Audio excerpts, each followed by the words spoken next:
दोस्तों एमपी आयुष की आज क्या हो रही है, स्टार्ट हो रही है रजिस्ट्रेशन की डेट पहले राउंड की, जिधर की एमपी के 85% सीट होते हैं और जो ऑल इंडिया कोटे की जो बची हुई सीट होती है वो भी सीट इसी में मर्ज हो जाती है। तो इस कंडीशन में बाहर के जो लोग हैं वो भी पार्टिसिपेट कर सकते हैं। और सेकंड ऑप्शन ये होता है कि अगर एमपी का बच्चा कोई सीट ड्रॉप करता है या छोड़ देता है या नहीं लेता है तो वैसे बचे हुए सीट को पे बाहर वालों का एडमिशन होता है। तो बड़ा टफ हो जाता है ऐसे में अच्छे कॉलेज मिलना जो बाहर से बिलोंग्स करते हैं। ठीक है, तो देखो रजिस्ट्रेशन तो करने हैं हमें। रजिस्ट्रेशन कैसे करना है, एमपी ऑनलाइन की जो वेबसाइट है, मतलब आप इतने समझो कि ayush.mponline.gov.in पे जाना है हमें।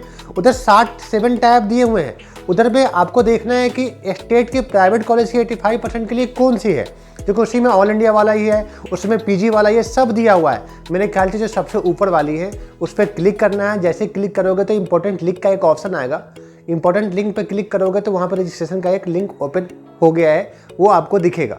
ठीक है, उस पर क्लिक करके जो फॉर्मेलिटी है, अब बात ऐसी आती है कि हमें क्या क्या ध्यान में रखना है। देखो दोस्तों, अगर आप मध्य प्रदेश से बिलोंग्स करते हो और किसी कैटेगरी वाइज से आते हो या नहीं भी आते हो, आज जनरल से भी आते हो तो डोमिसाइल आपको देने ही देने हैं, मतलब मूल प्रमाण पत्र आपको देना ही देना है। और अगर किसी कैटेगरी से आप आ रहे हो तो नॉर्मल सी बात है, फिर तो आपको क्या है, कास्ट भी देने हैं, है ना। कास्ट में ध्यान रखना, जो उसके सीरियल नंबर है वो आपसे पूछे जाएंगे, किनके द्वारा ये डॉक्यूमेंट बनाया गया था ये पूछे जाएंगे, कौन सा लोकेशन से बनाया गया था ये भी पूछे जाएंगे, डेट क्या था, अगर तहसीलदार ने नहीं बनाया, सब तहसीलदार ने बनाया है या किसी विशिष्ट अधिकारी ने बनाया है तो उसका नाम भी मेंशन करना होगा। ये सब हमें क्या करना है, व्यवस्था करके रख लेना है अपने सामने।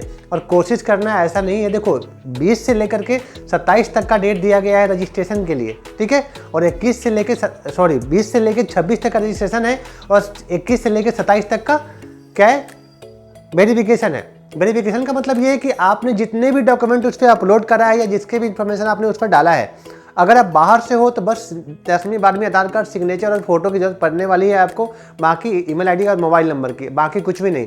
क्योंकि अदर स्टेट वाले 85% सीट में आपकी कैटेगरी वैलिड नहीं होती है, आप नॉर्मली जनरल में ही काउंट होते हो।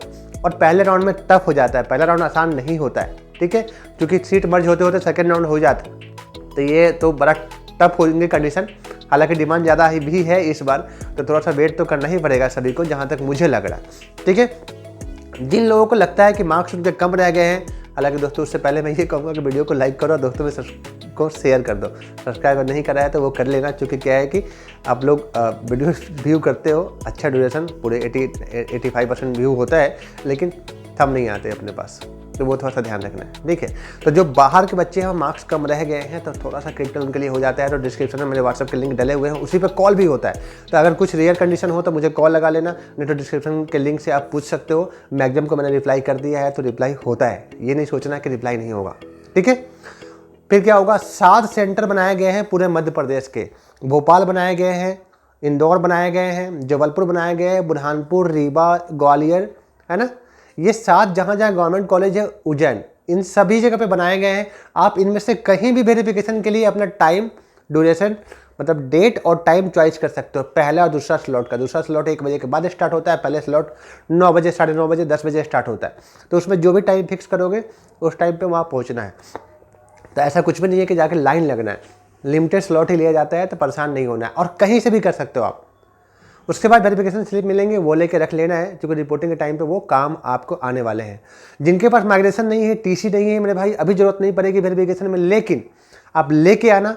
जिनके गैप है, जिन्होंने मान लो 23 में 12वीं पास नहीं कराया है, उन वो गैप बना ले। गैप कहाँ से बनता है, नोटरी के द्वारा, मतलब किसी भी वकील से आप बनवा सकते हो, उधर से गैप बनता है, उसके बगैर वेरिफिकेशन नहीं करेंगे, ये ध्यान रखना।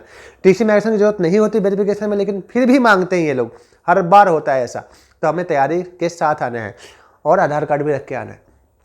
ठीक है, तो 7 सेंटर में से कोई सा भी चॉइस करेंगे, वहाँ जाके वेरिफिकेशन करेंगे। वेरिफिकेशन होने के बाद 27 तारीख को मेरिट लिस्ट आएगा कि आपके जैसे और कितने बच्चे हैं जिनके मार्क्स कितने रहे हैं और उन्होंने काउंसलिंग में पार्टिसिपेट करा है।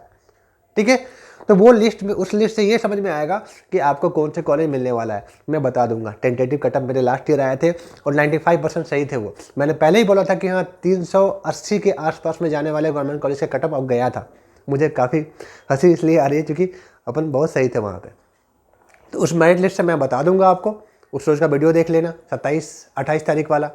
ठीक है, फिर चॉइस फिलिंग होंगे उसके बाद। हालांकि दोस्तों एक बार अपग्रेडिंग का टाइम नहीं दिया गया है, तो अपग्रेडिंग हो सकता है, शेड्यूल में तो नहीं दिया गया है, हो सकता है अलॉटमेंट आने के बाद अपग्रेड करने का ऑप्शन हो, है ना, ये भी होता है। क्योंकि थर्ड राउंड में, सेकंड राउंड में ऐसे हुआ था, एक किसी और काउंसलिंग की मैं बात करूँ तो कभी कभी ऐसा होता है कि बाद में ऐड कर दिए जाते हैं। फिर भी अगर आप लोग को लगे कुछ रह गया हो, कुछ पूछना रह गया हो, बस यही ध्यान रखना है कि नया कॉलेज नहीं लेना है। मैं बार बार कह रहा हूँ, मैंने इससे पहले ही बताया था कि जिस कॉलेज का बच्चा इंटर्नशिप तक नहीं पहुँच गया, मतलब 4-5 साल कम से कम नहीं हो गए हैं, उधर हॉस्पिटल किसी काम का नहीं होगा, पढ़ने लायक नहीं होगा, तो आपके फ्यूचर अंधेरे में जाएंगे। और 3-4 कॉलेज ऐसे हैं, 5 कॉलेज भोपाल के, बिल्कुल नहीं फंसना उधर, कचरा है भाई। बड़े बड़े अपने आप को दिखा के आपको लॉट करा लेंगे, ले लेंगे, उनके बहुत से एजेंट मार्केट में काम कर रहे हैं, तो उधर नहीं फंसना। वो 4-5-6 कॉलेज हैं ऐसे, 16 में से 6 कॉलेज पर बिल्कुल नहीं जाना है। तो थैंक यू सो मच, ऐसे जुड़े रहे, ऐसे बने रहे, थैंक यू।